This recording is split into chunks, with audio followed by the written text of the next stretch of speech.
ഒരുപാട് പേരെ ഞാൻ കാണാറുണ്ട്, എനിക്ക് 2 ലക്ഷത്തിൻ്റെ ലൈഫ് ഇൻഷുറൻസ് ഉണ്ട്, ശമ്പളം 1 ലക്ഷമായിരിക്കും. അപ്പോൾ അയാൾ എങ്ങനെ 2 ലക്ഷത്തിൻ്റെ ഇൻഷുറൻസ് എടുത്തിട്ട് അല്ലെങ്കിൽ 5 ലക്ഷത്തിൻ്റെ ഇൻഷുറൻസ് കൊണ്ട് ഫാമിലി എന്തെങ്കിലും സംഭവിച്ചാൽ അതിലും ഭേദം എടുക്കാതിരിക്കുന്നതാണ്.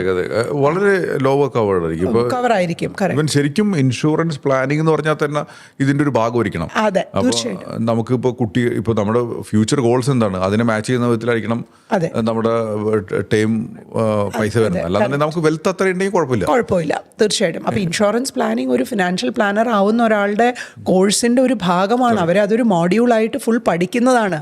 അത്രയധികം ഡെപ്ത് ഉള്ളൊരു സബ്ജക്റ്റാണത്. അല്ലാതെ വെറുതെ ഒരു പോളിസി എടുക്കുക അല്ല ചെയ്യുന്നത്. മിക്കവാറും നമ്മൾ കുറച്ചൊക്കെ അണ്ടർ ഇൻഷുറൻസ് ആയിരിക്കും. അതെ, ഒരുപാട് പേർക്ക് അണ്ടർ ഇൻഷുറൻസ് ആണ്. നമ്മൾ അണ്ടർ കവേർഡ് ആണ് ആസ് എ കൺട്രി എന്നാണ് പറയുന്നത്. ഈവൻ പക്ഷേ ഒത്തിരി ഒരു ഇൻഫ്ലുവൻസ് വന്നിട്ട് ഒത്തിരി പേര് ഇപ്പോൾ ടൈം ഇൻഷുറൻസ് വാങ്ങുന്നുണ്ട് പണ്ടത്തേക്കാളും കൂടുതലായിട്ട്. അത് ചോദിച്ചു വാങ്ങുന്ന ഒരു സിറ്റുവേഷൻ ഉണ്ട്. പക്ഷേ ചില ടൈമിൽ പറ്റിപ്പോണ കാര്യം വെച്ചാൽ ഒരു 10 വർഷം എടുത്തിട്ട് ഒന്നും സംഭവിച്ചില്ല, അങ്ങനെ സ്റ്റോപ്പ് ചെയ്യും. അപ്പോൾ അതൊരു ഒന്ന് ആലോചിച്ചിട്ട് വേണം സ്റ്റോപ്പ് ചെയ്യാൻ. Especially if you are ready for stopping that, it's very good. ഇപ്പോൾ ചിലപ്പോൾ നമ്മൾ അത്രയും വെൽത്തായി തീർച്ചയായിട്ടും ഇനി സ്റ്റോപ്പ് ചെയ്താലും ഇറ്റ്സ് ഓക്കെ.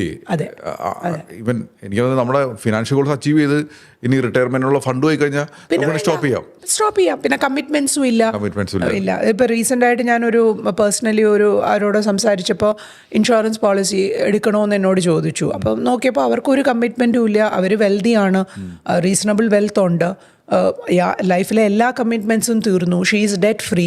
പിന്നെ എന്തിനാ ഇൻഷുറൻസ് പോളിസി എടുക്കുന്നത്? ആവശ്യമില്ല. നാളെ എന്തെങ്കിലും സംഭവിച്ചാൽ ആർക്കാണ് ഇമോഷണൽ ലോസ് ഉണ്ടാവും, പക്ഷെ ഫിനാൻഷ്യൽ ലോസ് നിങ്ങളുടെ ഫാമിലിക്ക് ഉണ്ടോ എന്ന് ചോദിച്ചപ്പോൾ ഇല്ല. അപ്പോൾ പിന്നെ എന്തിനാ ഇൻഷുറൻസ് പോളിസി? പക്ഷെ ആ സ്റ്റേജിൽ എത്തണ്ടേ നമ്മൾ? അത് I think it's also part of review.